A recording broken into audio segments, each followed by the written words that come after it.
So Jordy's a humble guy. I refer to him as our Steven Spielberg at Lexington. Honestly, I think we have an elite firm as far as it goes, especially on the all the events are cooking.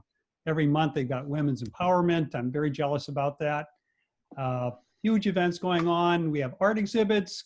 They're kind of on hold for the moment given COVID, but we do a lot of cool things. And so I think one of my secrets to success is I've always been smart enough to surround myself with people make me look good. So this is marvelous cast of characters. So these days I start off every class the same way, so you're gonna need to indulge me. So right now, I want everyone to have a nice open stance. You can stand up. So we got that little girl there. So stand up, sit, I don't care. Nice open stance. Close your eyes and put a big goofy smile that no one can see anyway on. So again, open stance, big smile, close your eyes. Thank you. So maybe you recognize a little girl. She's the fearless girl on Wall Street. Very cool. She used to be juxtaposed against that big muscle-bound bull from Merrill Lynch. I thought it was perfectly appropriate, and politically they moved her. But in any case, have folks heard of Amy Cuddy? She's a very interesting Harvard professor. And when I think of the fearless girl, I think of Amy Cuddy. And basically what Amy came up with is that she's been able to prove scientifically, if you hold this stance for 2 minutes, it does wonderful things. We've got the stress hormone going through us, cortisol. And if you hold that open stance for 2 minutes, it really reduces the cortisol. And if you throw in the smile, that releases oxytocin. And she's been able to prove, Amy Cuddy has, that if you do this, you're more likely to get the job in a job interview. You're more likely to win at the sporting event. And so this is how I start every day in my life. First thing in the morning, my wife thinks I'm a total goof, and she's probably right. I do my 2-minute smiling starfish. Now, it's only 2 minutes a day. Can everyone make a solemn promise to me right now that tomorrow morning you're going to do this? Anyone? Send me an email if you're not going to do it. I'm trying to force you into something here. So just try it. It's 2 bloody minutes. It'll make your life a little bit better, your day a little bit better. Okay, so let's go on to the next slide here. So here's a pretty smart guy, Aristotle. Happiness depends upon ourselves. So that's my first point here, is you can do little goofy things like the smiling starfish. And if it's been 2 minutes, you can relax, I don't know. It's under your control how happy you are to a very large extent. I'm a numbers guy. Here's an interesting number. The average person has 50,000 thoughts a day. Amazing number of thoughts. Follow-up question. How many of those thoughts are the same ones you had the day before? It's like over 95%, an astounding number. We're thinking the same things over and over and over again. And unfortunately, roughly 80% on average are negative. So a huge part of this is trying to rewire our brain here, reprogram it, change your thought patterns. That's a really significant amount of it. And so it's proactive things, and it's also getting used to being better reactively. So for example, it's up to you. Next time that guy cuts you off in traffic, it's your choice of finger. This one's much, much nicer. This one is they're more likely to not cut the next guy off, and you're not gonna have a huge surge of cortisol and get upset. So again, a lot of this is really up to us. Okay, so we'll keep cooking here. Let me introduce my partner in crime, Kerry Luria. As Jordy mentioned, she is a registered life planner, so she's taken some real official training. She's our Director of Client Services, really senior advisor. Kerry, why don't you tell us what RLP is all about? Sure, Glenn. Thank you so much, and good morning, everybody. Thank you all for choosing to join us today on this sunny summer day. I've been with Lexington for just about 6 years now, and a couple of years ago, Christine, who's the president of Lexington Wealth, said, "Oh, I want you to go to this conference on registered life planning." And I had never heard of it, and I said, "All right, well, I'll check it out. Always open to new experiences." And what I found is it was really transformational for me personally, and it has definitely, I believe, helped me become a better advisor. Life planning is really a process of a series of exercises that I would walk through with a client, and it challenges us to envision a life of meaning, of passion and excitement. And it becomes very personal. It is something that is reflective, requires a lot of trust, but it really brings us to honing in on what it is that really drives us and excites us. And, you know, just like we're seeing in this cartoon here, the ladder of success, you get all the way to the top and you realize I'm on the wrong wall. And sometimes going through the life planning and even just some of these conversations, we realize maybe how far we are from the life that we wanted to have, or we were climbing someone else's ladder of success and not necessarily our own. And that's okay, because I think the first step, which is really the hardest step, is to recognize and acknowledge that, you know what, maybe we're off track. And that's okay. It's not about looking back and, you know, berating ourselves and thinking about all the things that we should have done, we could have done, if I only knew I would have. You know, you made the best choices in the moment based on the information and the resources you had. And now it's time to look ahead. And I think that's what life planning really helps us to do is let's not look back. Let's take all of our experiences and everything that we've learned and look forward and figure out where we want to go now, and who it is we want to be today, and how we can get you there with excitement and passion. And it's really most impactful, I think, for folks who are in transitional phases, whether you would be on the cusp of retirement, perhaps you have recently lost someone in your life, or someone new has come into your life. There's a lot of reasons why folks might be ready for it, but it's really pretty amazing, and I'm very grateful that I have that experience. And you know, Jason, as Jordy mentioned, is also a life planner. So the two of us together really can bring a whole level of depth to the conversations that we have with our clients and take our planning process to a whole next level. So I'm going to toggle to the next slide, and Glenn, you can take this one. Kerry's marvelous, as is Jason. She does have one flaw. You have to question her judgment. She chose me as, I think, her first to life plan. Probably the ultimate challenge. I got to tell you, at least on my end, I don't know about hers, it's an absolutely fabulous experience. You know, you have some creativity, accountability is huge, affirmation is huge. Probably the very best part about it is there's only one thing better than talking about yourself, and that's having someone else talk about you who actually cares. So really a really cool thing to do. I am reminded of a quote on success. It's kind of life's conundrum, and that is successful people get what they want.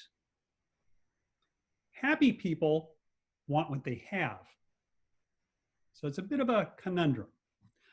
In any case, with my life planning with Kerry, this isn't me. This isn't going to be me. I should have bought more crap. Clearly, doesn't make a lot of sense. And actually, you know, I don't want to get a little dark here, but I mean, if we think about right now today, I don't want to be ignoring COVID, and I don't want to, all the things going on, Black Lives Matter as well. I don't want to ignore the fact that there's some added stress, and I don't want to there is a bit of a silver lining, I think. I think the material world has been put on pause here for several weeks. And that gives us all a chance to reflect on what's really important. And it's probably not buying more crap. But in any case, it's interesting. I was reading an article last night, and the title of the article was Being Happy During Relatively Dark Times. And that was very interesting, and kind of the studies and how people are so resilient, and kind of a mix of realism, hope, and compassion. Anyway, hopefully we're all navigating it in some reasonable fashion. Let's move on here. Okay, so what are we going to try and do here this morning? To be happier, think about some changes. Got to make some changes. And we're going to kind of focus in on activities, your relationships, and again, rewiring your brain a little bit here. And through all that, we'll be able to make better decisions. So we have this introductory workshop today. And then no one likes the word homework, so we use at-home reflections. So I'm going to give you some, and we sent that to you yesterday. Hope you got a chance to take a look at it. If not, don't worry about it. Purely optional, as is the next session in about 5 weeks. It's a real follow-up. It's going to be much more open-ended, much more workshop style, not a lot of lecture. But in any case, I hope you can make it. But that's our overall goals in the schedule here. Let's go to the next slide here. Okay, as Jordy mentioned, kind of been thinking about this stuff for a long time. In fact, this probably goes back, one of my clients is a psychiatrist. We got chatting one day, this is like 20 years ago, and she gives me this article, and the title of the article is, "If we are so rich, why aren't we happy?" I thought, wow, that's a perfectly on point question. So ever since that, I've been keeping this happiness file, and kind of self-taught in this area, but in any case, tremendous amount of time spent on my end, kind of my quest for my own happiness. So here's the process. And I really think the novelty of this course is there's a million books on time management, a million more on money, a million more on being happy, but combining the three, that's the issue. They're always in tension. You can't have, there's only so much, time in the day. There's only so much money in our pockets, and we want to be as happy as possible. So you gotta come up with some analytical process, and that's what we have here. First, how much money do you need? Now, I don't like to start with money, but that's the reality, and that is that if you don't have enough to cover the bare essentials, food on the table, safety, etc., you're not going to be happy. So we're going to try and figure out what your number is. Then there's a big self-awareness thing. We're going to take a look at the activities in your life and the people in your life. What makes you happy, what doesn't? And then everyone wants value for their dollar. So how do you get as much happiness per dollar? How do you get as much happiness per hour? And then, of course, once we go through all this fact gathering and self-awareness, time to make some changes. Maybe the number changes. Maybe we're throwing you a lifeline in the midst of everything that's going on. Maybe your expenditures don't need to be as high, and maybe you can actually be happier on less. And maybe you're already finding that out in the last couple of months. I know our lifestyle has changed here. And then we'll talk about your encore in life. I hate this word retirement. I think rebirth, new encore. And of course, life will change. What was that? Let's do a little trivia. Name that song. So here's a lyric. Life is what happens to you when you're busy making plans. Anybody? Life is what happens to you while you're busy making other plans. If you don't know the answer, go ahead. Kerry, do you know the answer? Well, I think everybody else is on mute right now, so I don't think they can answer it right now. I do, because I actually, I share his birthday. That's a John Lennon lyric. Yeah, Sun Shone, and really a very uplifting song. So I think the message there was, you can't plan everything out perfectly, but you should plan in general. And and realize you'll get some crossroads, things will change, but at least if you did the initial plan, you'll be able to adapt to the change much better. Okay, so that's the process. And I'm going to turn it back over to Kerry. Thank you, Glenn. So Glenn is the numbers guy, but I am going to be taking the number part of the equation. And you know, as he said, you need to feel comfortable with your resources and confident before thinking about making changes, because money is a big emotional topic for most folks, causes a lot of anxiety, causes a lot of uncertainty. And like anything in life with uncertainty, it does kind of prevent you or make it difficult to move forward. So getting some clarity around that, and knowing where you're at, it gives you power and it empowers you to make better decisions. So, you know, what your number is, this graph here illustrates that there are really two phases in life.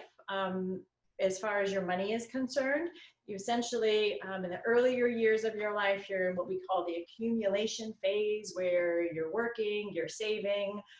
Some of you are likely still in those years. It's a busy time. You might be buying your first house, you're having kids, you've got your job, your earnings are going up. Lots of demands on both your time and resources. But the idea is that you accumulate enough and get to a point where work is optional. We call it financial independence. You're working because you want to, not because you have to.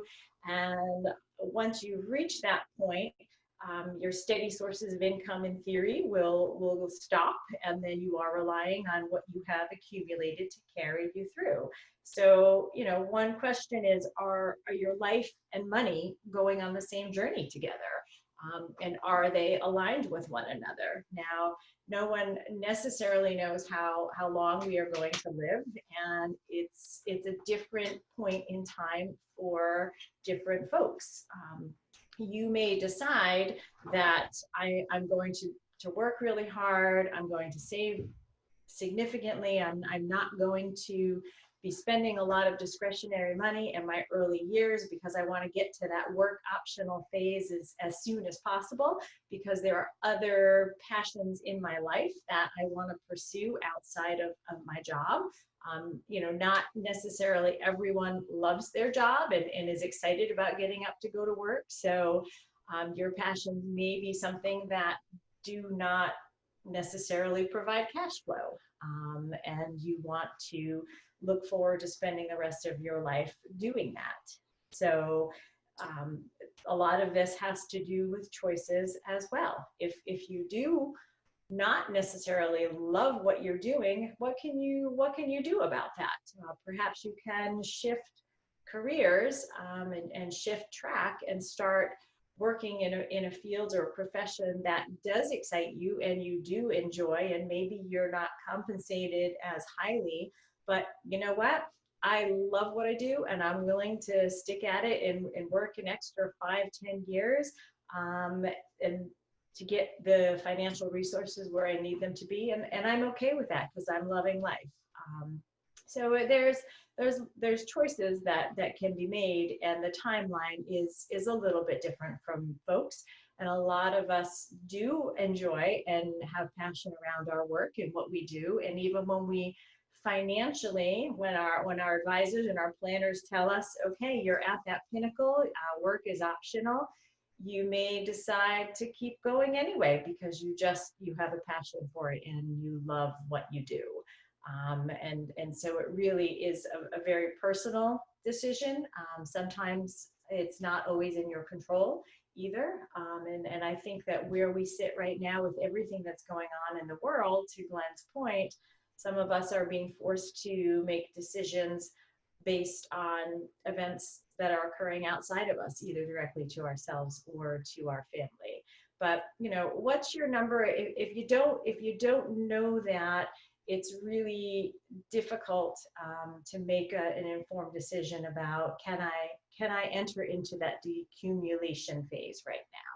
And that's where I think that we as advisors hopefully add a lot of value in conversations with our clients. We've got planning software that we have lots of inputs that we can play around with, both in terms of spending, inflation, rate of return, life expectancy, to help do some scenario planning. And you know, we're not going to have a conversation today about the markets, but that's obviously part of what we do with our clients. And you know, what are expected rates of return, and how is that going to impact my decision? And life does not move in a straight line. Markets don't move in a straight line. So we try to model that. We do best case scenarios, worst case scenarios, just so that folks can feel comfortable with the decisions that they're making, because it does have to be put in some type of context. So what happens during the accumulation years? You know, this is pretty straightforward. These are really your primary working years, where your inflows are your salary, your wages. Most people know what that number is. Your outflows are really essentially into two different buckets: fixed, being food, housing, insurances, healthcare; discretionary, all the good stuff that we love to do: vacations, entertainment, gifts, dining out. And I think we've all recognized over the last few months that maybe things that we felt were fixed and necessary aren't really anymore, that we're okay living with less. And you know what? We can do more with less. And that, I think, to Glenn's point, has been a silver lining out of all of this, because it's possibly highlighting to some folks that, you know what, maybe I can retire earlier than I wanted to, and maybe all this that I thought that I needed and the spending, I'm perfectly happy without all of it. You know, folks often ask us, well, how much should I be saving? What's a good target? And there's no magic number. And my answer, without being disrespectful, is save as much as you can. But to try to put a number around it, you know, we like to try to encourage folks to try to save at least 20% of your earnings.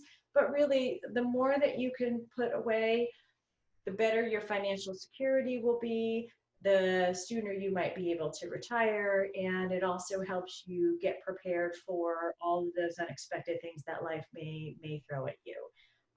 So it's important to understand what that number is. And what happens is, when you hit what we call the decumulation years, the math doesn't change all that much. You still have inflows. Now your primary source of income likely has stopped, so you're relying on Social Security. Hopefully it'll be there for you. Just to give everyone on the webinar a little bit of context, right now, if you were collecting the maximum amount of Social Security, if you were 70 years old, it's about $3,800 a month. If you were at your full retirement age right now, it would be about $3,000 a month. So let's say that a couple who has been earning, or a single person, let's just assume that Social Security income is, let's call it $40,000, just for easy math. And you've gone through your budget. And I'm gonna just pause here and say that no one likes the B word. Budgeting can be a real numbing process for some folks, but it is important to have a good handle on that number, especially when you're thinking you're close to that work optional phase, because you need to, again, move forward with confidence. So what were fixed expenses in your accumulation years may wind down as you reach decumulation. So for most of us, our fixed expenses are that mortgage payment that comes out. Well, that has a finite lifetime for most of us. A mortgage is usually maybe 30 years, and most folks either have paid it off or are close to be paying it off when you retire. So that does shift. Healthcare expenses will always be part of the equation. Food, of course, dining out.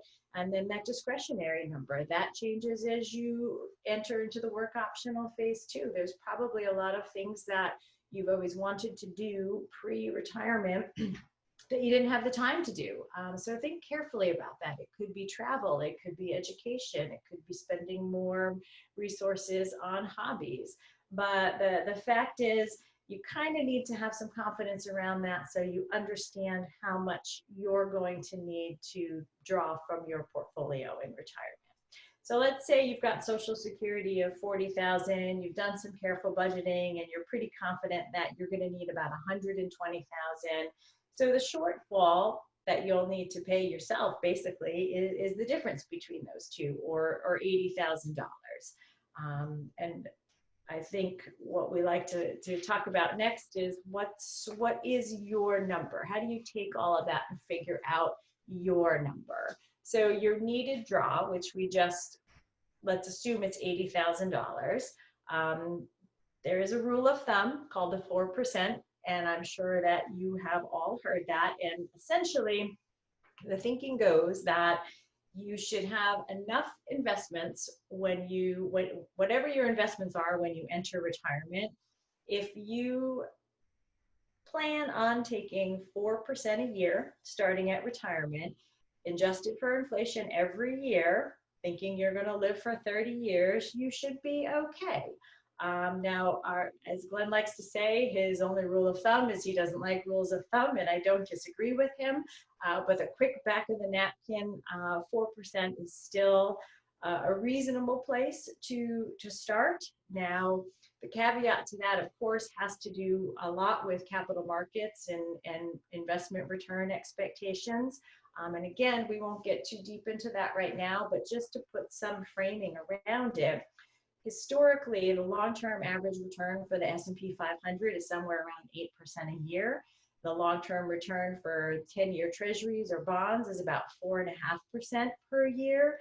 Our projections looking forward for markets and what they will deliver is we need to temper that a little bit. And I don't think it's just Lexington saying that. Just be careful who you're talking to and when you're doing your planning to make sure that numbers that are being used for projections aren't necessarily based on historical returns, but what we should expect looking forward, because it probably is going to be a lower number. But essentially, the 4% rule is a good place to start. So if we decide you need $80,000 a year times 25, that's about $2 million. So obviously, timing is an issue too. This is thinking a 30-year time horizon will hold you, carry you through. So life expectancies are getting longer and longer. If you retire at 55, 30 years brings you to 85. Well, you may want to be thinking about having a higher number there, because you're likely, in planning that we do with our clients, and we get some pushback on this, we usually project to 100 years of living. And everybody says, I don't want to live to 100. Well, you know what? You might. And we'd be doing you a disservice if we didn't extend that time horizon. But that's a good place to start. Other things to think about are, what options or opportunities or willingness do you have to change your spending habits? So maybe that need can be decreased, or maybe you're willing to work part-time if you want to free up some of your time to leave that job a little bit sooner. It's about options and understanding what is and is not within your control. So that's what I have to say about that. Glenn, what you want to add to anything or underscore any of those points? Yeah, just a couple of points. If you don't know your number, it's really tough to make a lot of decisions. Can you really afford that second home or not? Can you really afford to give money to family, charity, or not? Those are just a couple of major decisions, I think, that if you don't know your number, and actually how aggressive or conservative you should be with your portfolio. I mean, if you have more than enough, you have beyond your number, cash might be affordable. Then again, if you have less than your number, you may be taking a huge risk that you'll outlive your money. So again, my point is that if you don't know your number, it's tough to make a whole lot of financial decisions in a truly informed way. And incidentally, you don't have to rely on Lexington to help you calculate your number. in our resources section, the very last section tells you about different software programs and even talks about the 4% rule, etc. So feel free to use our resources. Okay, so again, you need to know what your number is, kind of a bare minimum amount of income that's necessary to to be happy. Okay, so let's get into the fun stuff here. Not that Kerry's not fun, but sorry, Kerry. No, she's fun. Let's go to the next slide. So here's the thought. The thought is everything in your life that you do, in theory, should fit into one of these 6 quadrants, one of these 6 boxes. Everything in your life that you do is something you have to do or you don't. And you can decide what goes into what column. So everything it's a must do or your choice. And everything, I guess, should put a smile on your face or it doesn't. So this is the self-awareness thing. We're not going to tell you what makes you happy. We want you to figure it out for yourself by going through this matrix. And then after we do this one, we're going to move on to a much more interesting people matrix. The people in your lives and whether they put a smile on your face or they don't. And part of this, that there'll be resolutions later, and we just want to get you started on this process. So this is what we're going to break up into, I think it's really important that we all have a voice here, and it's pretty tough with 30 people to all have a voice. So that's why we're going to have 4 chat rooms, and we're going to hear from you. So.